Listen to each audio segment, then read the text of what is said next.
Hello, hello, hello. How's everybody doing? This is CocoDryps Tea. And today we're going to be talking about um, BMF, the TV series. Will this t shirt, this Living Legends t shirt, be the end of the BMF TV series? So, a lot of you are probably saying, hey, Babs, thanks for joining.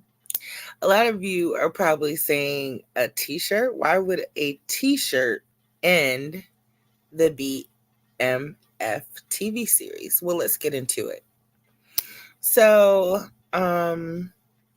recently, first of all, let me go over here to my YouTube platform so I can show you something that I posted earlier today. In preparation for this discussion. Hey, heavy on the Scott. Thanks for joining, guys. Let me go over here real quick. Hold on one second, because I want to give you guys a thorough explanation, and also, while I'm doing that, let you know how I even stumbled upon this whole debacle. So earlier today, I made this community post, just kind of advertising the show or whatever, but it kind of tells the story of what we're going to be discussing today. So, this is a Living Legend t-shirt that started all this drama between 50 Cent and Terry Flannery, who was one of the main players. This is Terry Flannery right here. Oh, you guys can't see. Hold on. My bad. Let me go back. So this is what the print out of the t-shirt looks like. So we have Living Legends on the front, and we have Big Meech, and we have Kenneth McGriff, aka Supreme, and Big Meech on the front of the t-shirt, and I believe that their names are on the back of the t-shirt. This is a picture of Terry Flannery, who is Big Meech's brother, who was his partner in crime. When they're when they were selling their things out on the streets and got caught up and ended up going to Click Click City. And this right here, this little guy here is Kenneth McGriff's son, his father's street name was Supreme.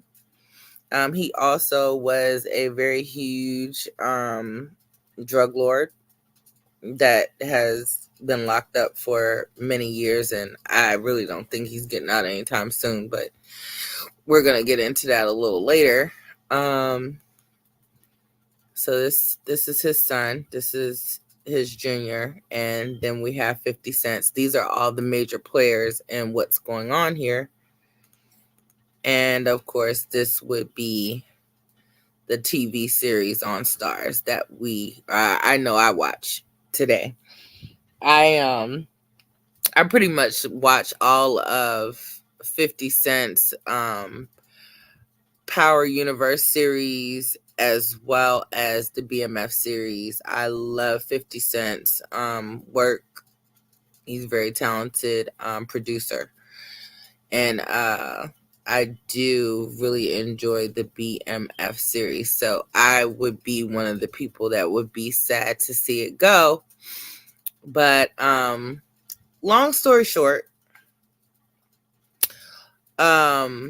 I don't know if you guys know 50 Cent back in the day have been pow 9 times, and he's actually lucky to be alive. And the person that is thought to be responsible or paid the hitman to pow 50 Cent is this guy's father, Supreme. Okay, so Supreme's son, pictured here, drove 9 hours to deliver this living legend t-shirt to Terry Flannery, and took this picture, and 50 Cent was very offended by it. So let's get into some of that footage right now. Give me a second. Let's go over here. And let me play this video right here of him actually delivering the t-shirt to Terry. You got the front. Yeah, I do the back. Yeah, I had to throw that on there, man. Yeah, and listen, nice. This moment right here is monumental for me, man. I drove 9 hours to come pull up on y'all. Nah, man, no shit. 9 hours, yo. Man, listen, you feel me? 9 hours, man. Listen, listen. From it's in your blood, man. Yeah. You know what I'm saying? We all chose to wear life and stood on it. One thing I respect, Pop. You know what I'm saying? I always respect him. It's in your blood, bro. You know, he's an honorable man. And I know Chris. And the back of the t-shirt, it looks like it says "Free Meech" and "Free Supreme." So I just wanted to specify that. I don't speak highly of him. Yeah. I used to just sing. I never had the pleasure, but I used to sing. Yeah. Yeah. Yeah. We get you in the middle. Yeah. And let me just add that driving 9 hours to deliver a t-shirt is wow. It's real wild. But anyway, so that was him delivering the t-shirt, right? So after that, 50 Cent, no, someone had actually went on to this guy's went on to the post. So yeah, let's get to the nitty gritty of all of this. Hold on. Let's go to his page. Hold on. Let's go to Junior's page real quick, because I want you to see where all this drama started. I think this is his page? Yes, this is Junior's page. Right? So I believe that it was on here that people started making comments immediately, and I'm gonna read a few of these comments so you can see what I'm talking about. So here it says, "Meech gonna come home like, hear this nigga T go again, man." So if you don't know, Terry Flannery ultimately was the reason why BMF came down. Their phone calls had taps on them, and that was ultimately, he got caught out there saying some things that about the organization that ultimately ended up bringing the organization down, because the feds were tapping the phone. So that's what they mean by this, in case you didn't know and didn't have any idea what was going on, or what BMF or. But anyway, so then the second comment says, "Goddamn, man, you think t-shirt checks better than TV checks? Am I missing something here?" The next comment says, "I'm sure this is a conflict of interest. The next person said, "This dude gonna F up that TV money for some t-shirts. Even put a Rick Ross song over the ish, laughing my ass off. There's so many layers to how dumb this is." So yeah, 50 Cent and Rick Ross don't get along either. So it was just like double, triple disrespect for 50 Cent. Somebody else said BMF TV show not gonna be on much longer. 50 holds grudges for life. Next person said, if 50 got mad at his own son about a picture, imagine what's about to happen to y'all TV show. Laughing my ass off. You bugged out on this one. The next one says, I could see 50 now. Like, bad move, T. So look, somebody else said that's BMF. That BMF show canceled now. Somebody else said, yeah, that BMF series is over now. So that was just a few comments. Most of the comments say the same thing. And then this guy, he actually, let me go back over to my Instagram messages, because this guy then ran his little smarty mouth to make it even further. Oh, before I go there, let's go to see what 50 Cent actually had to say about this. Let me go over the 50 Cent page so we can see what 50 Cent had to say. Here it is right here.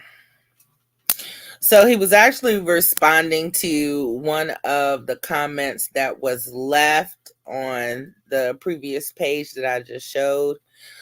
Someone had left a comment to Terry Flannery, and it says, at Southwest T263. So you come home to a series started by 50 about your family, and I'm sure checks came behind that, and it helped your transition home. And you go take these pics with this clout chasing kid who was allegedly Supreme's son, and you know the history with Preem and 50, and this little and this little kid antics the past couple of years trying to antagonize 50. I see why Meech wasn't messing with you. So 50 Cent posted this comment, and he says, hey, I know T feel like he is not making the money at Little Meech BMF is making, but I thought they would all be happy for him. It's not like I didn't help your family make millions. Cool. When Starz starts suggesting the wrong moves, I'm simply going to sit and watch. Don't worry. You will be off the air in no time. So we know that 50 Cent is the ultimate troll, but I absolutely 100% believe that he means what he says. And Starz has been acting real funny with some of his series lately anyway. One of the most popular ones, Ghost, which me and Heavy are watching,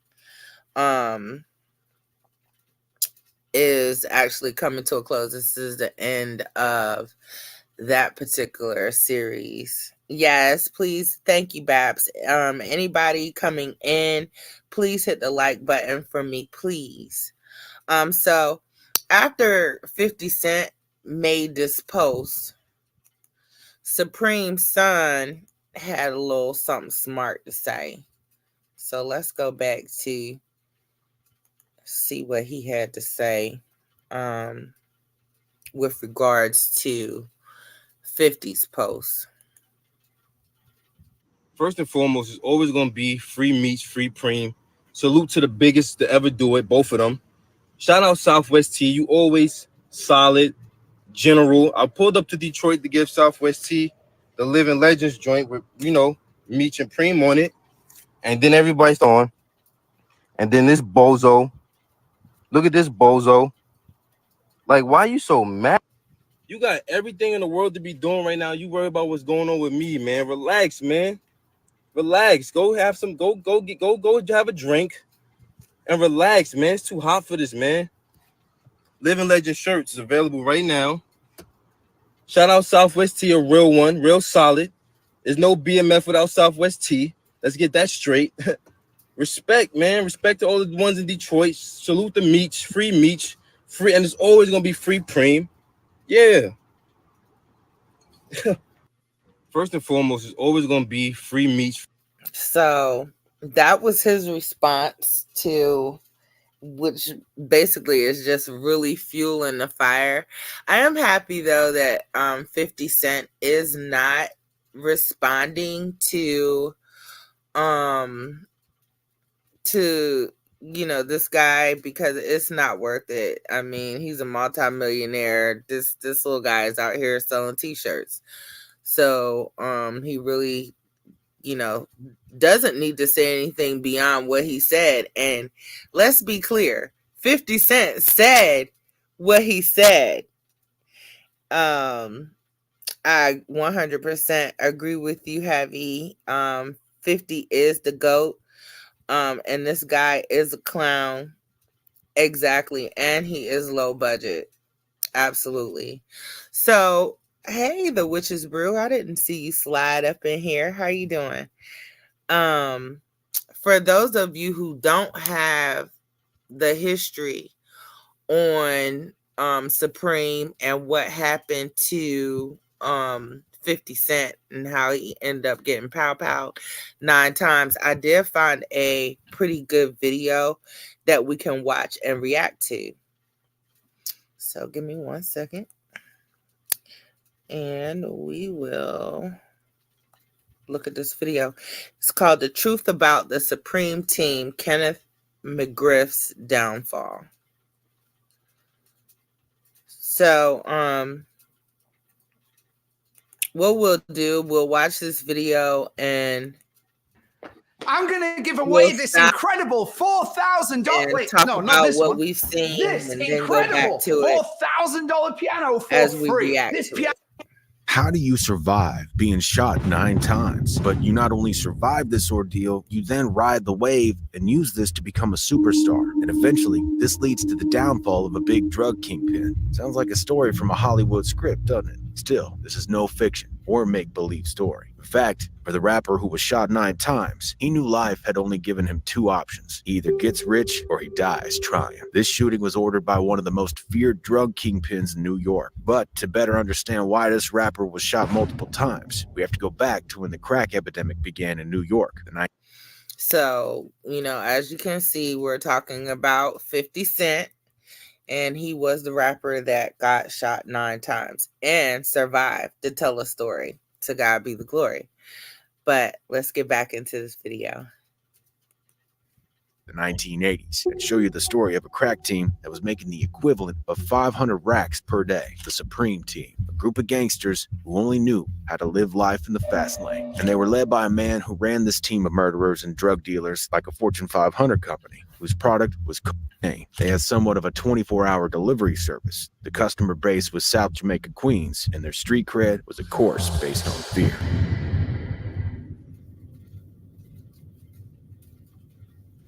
The Supreme Team was started by a name known as Kenneth McGriff, also known on the streets as Supreme.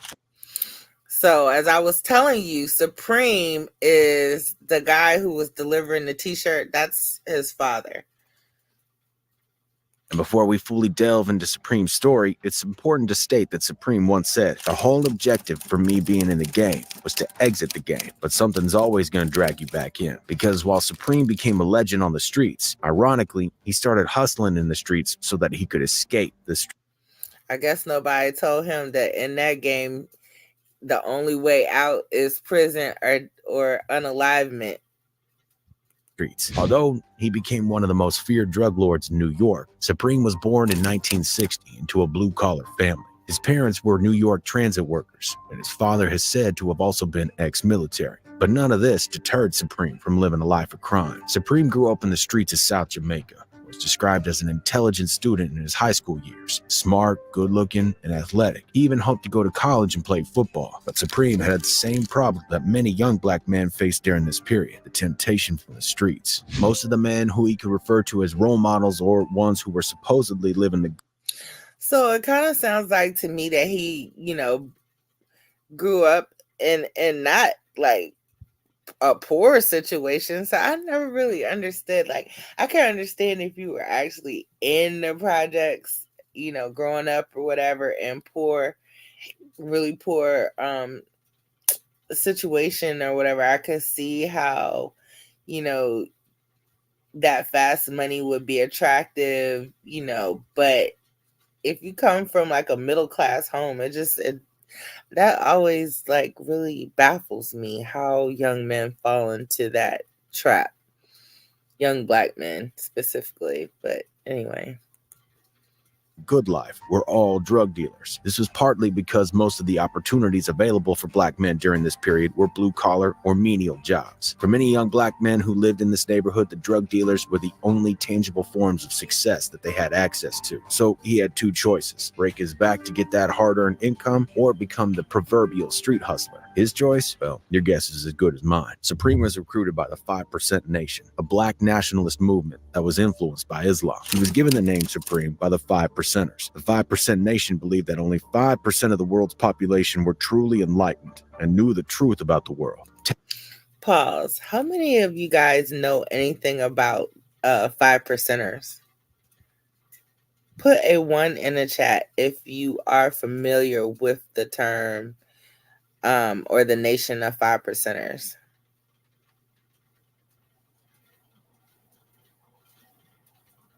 No ones? I might do a show on that. That's a pretty interesting culture. I used to date a guy a while back that was a 5%er, and their thought process. They kind of follow Islamic thought process, but it's a little different. Yeah, I might do a show on that one day. Anyway, let's get back to this video.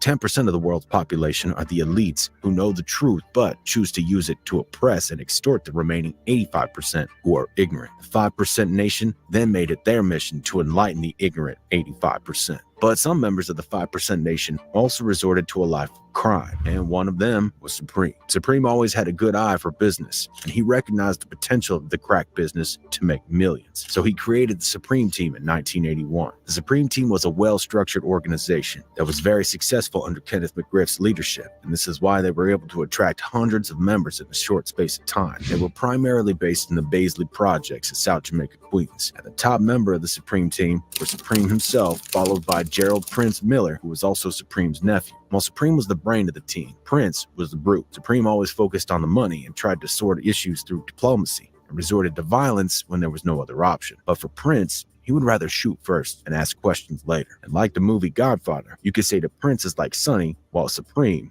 is Michael. Only in this case, our Michael is 2 years older. Supreme was arrested in 1987. 6 years after he started the Supreme Team, and 2 years later, he pleaded guilty to engaging in a continuing criminal enterprise. He was sentenced to 12 years in prison, but he only spent 5 years before he was released on parole in early 1994. The OG violated his parole before the year even ended. He was sent back to prison for another 2 years. Prince also had his time in the can. His crimes were more serious, as he was more violent than Supreme. And in 1993, Prince was sentenced to 6 concurrent life sentences, plus 20 years. While both men were in jail, the man who took the charge of business was the third in rank, James Bimmy Anthony. Bimmy was never really the violent kind, and was instead always focusing on money. He was always involved in hip-hop as well, as he used to roll with Run DMC, and he even used to roll with Def Jam co-founder Russell Simmons. Another major member, or lieutenant of the Supreme Team, was Ernesto Pinella, aka Puerto Rican Righteous. He was one of the most notorious and feared members of the Supreme Team because of the many crimes that he committed. He was known as the loose cannon that enforced the Supreme Team's will on the streets. But ironically, he eventually testified against Prince and some of the other members of the Supreme Team because Prince allegedly slept with his wife. However, The ladies' man of the Supreme Team was Troy Jones, aka Baby Wise, and he was also the smartest member of the Supreme Team. Baby Wise never talked about business on the phone. He didn't take pictures. He was loyal to Supreme. Never spoke much, but everyone listened to whenever he had something to say, and he answered to no one but himself. At some point, he was making about 25 to 30K per day. Baby Wise understood what it meant to keep things on the low. He knew when.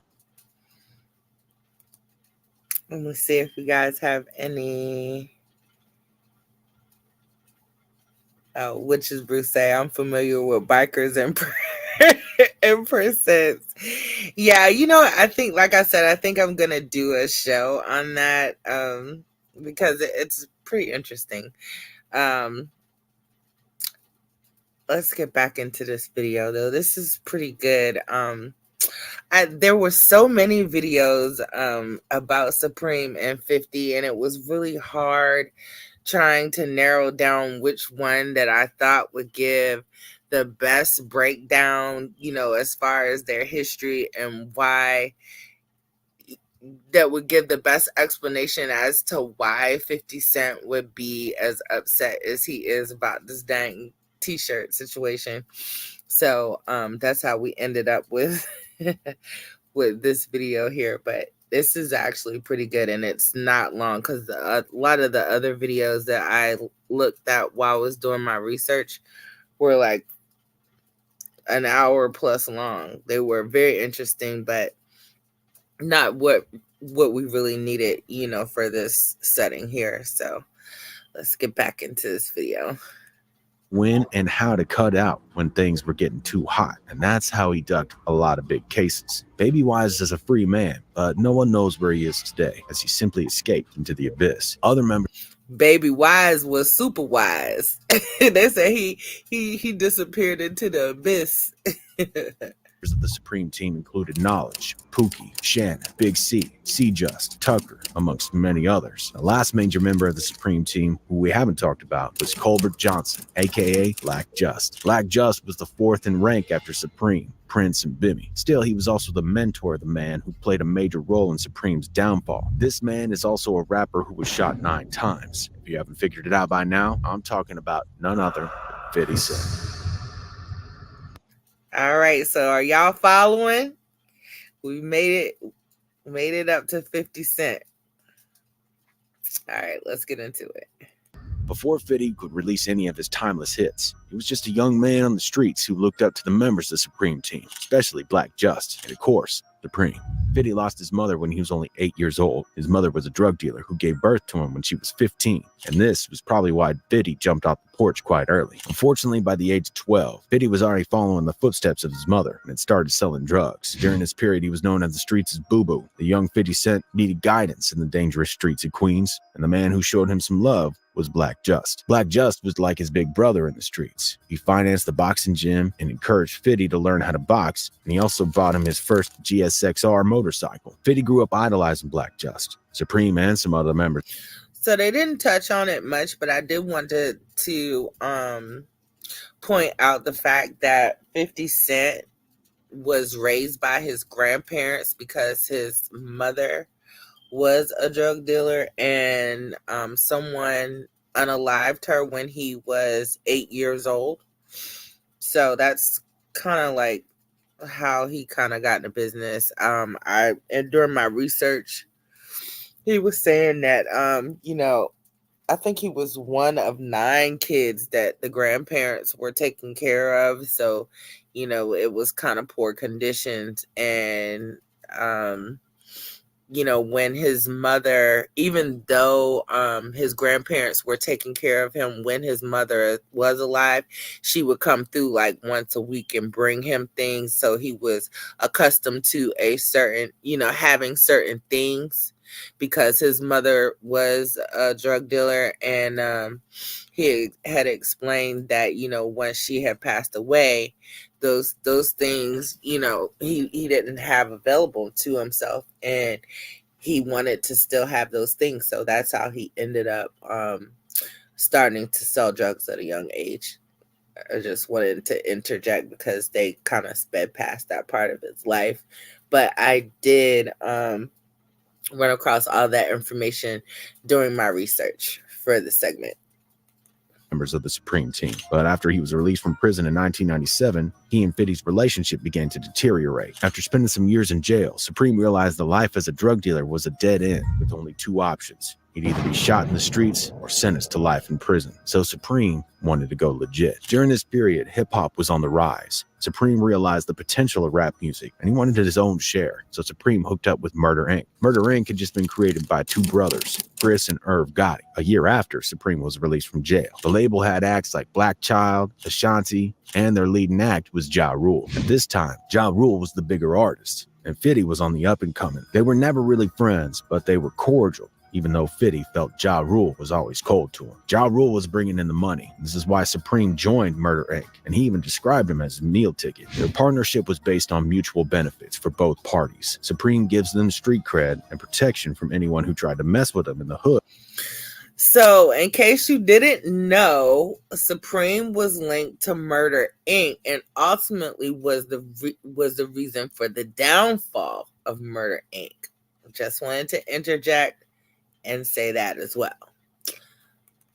Hood, while Murder Inc. brings in the Benjamins, as he was trying to become a legit businessman. But you can only take the boy out the hood. You can't take the hood out of the homie. It was only a matter of time before Supreme had to employ some of his old tricks. A good example of this was what happened in 1999. Ja Rule was robbed of his chain by a man named Troy, who accused Ja Rule of sleeping with his wife. So he reached out to Supreme to help him sort out the issue. Supreme ordered a man to help him get the chain back. Within 15 to 30 minutes, he'd gotten that chain back. And after some time, 50 Cent and Troy were in the club kicking it together. Ja Rule was also in the same club and saw both of them making jokes together. And this was perhaps when their beef started. A friend of mine's robbed Ja Rule.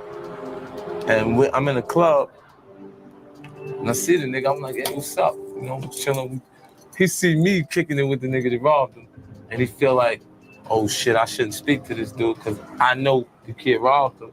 But I know this kid, I grew up with him. When Fitty went to greet Ja Rule later in the club, he was allegedly brushed off by Ja and the entire Murder Inc. crew. And we all know that Fitty wasn't just going to accept any disrespect like that. But before he was going to do anything about it, he spoke to Supreme about it because he knew that they were doing business together. But Supreme's response was, yo, leave this little dude alone. You know but this is my food. And Fitty also confirmed that Ja Rule and his Murder Inc. homies were never about the street life, even if they always claimed that they were. Yo, 50. What's the definition of a wankster, man? I mean, what is that? Ja Rule, Irv Gotti. I'll tell you personally, the Murder Inc., the people that you see like Irv, Ja, the people that are involved in the business aspect are bitches. Like, these niggas don't got no hood in them. Supreme told 50 Cent multiple times to leave him alone, as they were his meal ticket. But the beef only got worse from there. Fitty and Ja met each other at the Swissaddle in Atlanta, and they were both booked to perform at the same show, and this would be the first time the duo. Until I started doing this research, I never knew that the beef between Ja Rule and 50 Cent was this deep. But this was very interesting research for me. That's why I wanted to share it with you guys. The duo would get physical with one another. Fitty's manager, Chaz Williams, encouraged both of them to speak together and try to squash the beef. But this discussion turned into a fight, as they both ended up exchanging punches. 50 Cent somehow ended up with Ja Rule's chain after this fight, and he wasted no time in letting everybody know about it. He dropped the diss song, Your Life's on the Line. In that video, 50's wearing the chain that he took from Ja Rule, and this was obviously the ultimate disrespect. Supreme eventually collected the chain from Fitty and returned it to Ja Rule. But Fitty also got a gold watch in return. Ja Rule and Murder Inc. allegedly made several moves that made it difficult for 50's career to grow during this period. And on March 24th, 2000, the beef got physical again. Ja Rule and Fitty were in the same building, but in different rooms. When Ja heard Fitty was in the Hit Factory studio not far from him, he convinced his homies to go in and jump him because he couldn't join him as he was on crutches. Fitty and 4 other members were involved in a fight with Black Child, Irv, and Chris Gotti, and some other Murder Inc. members. What's beef? Know what I mean? Beef is when you see a nigga in this studio or wherever, and the nigga want to talk, and niggas was like, nah, ain't nothing to talk about, right? There's like 5 of us and 5 of them, and niggas is getting it on and fighting and bang. Some way, somehow, the lights got hit off, and niggas was getting it on in the dark. Fitty was stabbed by Black Child, but somehow managed to survive. Black Child was arrested and a judge issued a restraining order against the members of Murder Inc. and in favor of Fitty. And this is what started the rumor that Fitty... Wait, so did they say that he just got stabbed? That he had got stabbed? That's crazy. Let me roll that back a little bit. Sorry. Lights got hit off and niggas was getting it on in the dark. Fitty was stabbed by Black Child, but somehow managed to survive. Black Child was arrested and a judge issued a restraining order against the members of Murder Inc. and in favor of Fitty. And this is what started the rumor that Fitty was a snitch. But what really turned Supreme and the rest of the streets against Fitty and also put a target on his back was the song Ghetto Quran. In the song Ghetto Quran, Fitty not only told a story, it's like he created a movie with words. But while the song has a sick hook and it's undeniably a classic, this is also the song that almost cost Fitty his life. Ghetto Quran is like a tell-all catalog in which Fitty mentioned every major drug dealer, hustler, and gangster in Queens. Everyone deemed him a snitch. Supreme stated that his behavior could be construed as dry snitching. Fitty had also shown that he was never scared of Supreme. Now he was also creating problems for Supreme by letting more people know about his business. And that's when Supreme decided that he had enough. At around noon on the 24th of May 2000, 50 Cent's friend Curtis Brown was waiting for him right in front of his grandmother's house. When 50 got out of the house, he checked to see if there was anything suspicious before he got into the car. He sat in the back seat because the driver's girlfriend was also in the car. 50's friend then reminded him to go get his diamond cross pendant, and on his way back to the car, Fitty also took his gun with him. He noticed a car arrive on the block as he got into the car, but he didn't think much of it. But as he hopped into the car, the killer got down from his own car and started making his way to where Fitty was. As Fitty handed the driver the jewelry, the shooter popped out on the left and started shooting. The bullets tore into his face, his arms, legs, hip, and chest. Fitty had a swollen tongue, a broken leg, lost his wisdom tooth, and this is what also led to his slurred voice. Fitty was kept in the hospital for 13 days before he was eventually released. Fitty was shot by a man known as Daryl Homo Bomb, but it was later revealed that it was Supreme that put a hit on Fitty for $25K. And it didn't end there. Supreme made sure Fitty's debut album, Power of the Dollar, was never released. He also lost his deal with Columbia Records after the shooting, so Fitty surely had hit rock bottom as he tried to get revenge. He stated that he was waiting for Supreme in front of his grandmother's house in a 1993 Dodge Caravan, and he even slept in it, but Supreme somehow never showed up. During this period, Fitty was so paranoid that he couldn't even leave his house without his pistol and a bulletproof vest. But Supreme was eventually convicted of ordering the 2001 shooting of rapper E-Money Bags and Big Nose Troy. He was sentenced to life in prison without parole. In the aftermath of the shooting and surviving 9 shots, Fitty returned to the booth and started releasing various mixtapes, one of which caught the attention of another rapper who is probably the only person who has dissed more rappers than Fitty. Yeah, I'm talking about Slim Shady. After hearing the mixtape Guess Who's Back, Eminem invited 50 Cent to LA, where he also met Dr. Dre and signed to Shady Records. And after he signed, Fitty never looked back ever since. So guys, that was it. Yeah, that's the backstory right there. So, hey, Miss Gloria. So after watching all of this, do you guys feel like 50 is justified in being that upset, where he, that offended, that upset, feeling that disrespected? And I encourage you to, do some research on this guy and their backstory, because it's very interesting. A lot of things were left out. This was like a condensed version of their story. And okay, BAP says yes. I feel like 50 is justified, and I think that the next season might be the last season, because Starz is shady anyway. Well, okay, Heavy says yes. Best triple. Absolutely. So with that being said, this was just another quick little show for you guys. And stay tuned, because, I'm finding something new to report on every day. So, and I like doing these little shows during the daytime, because my nights, they get kind of crazy, y'all. But I hope that you guys enjoyed the show. And getting caught up with what's going on with 50 and the BMF TV series. I hope that you guys are having a good day and that you enjoy the rest of your day. I will also ask that if you did not hit the like button on your way in, do me a big, huge favor and hit it on your way out. And I want you to enjoy the rest of your day. Bye-bye, guys. See you next time.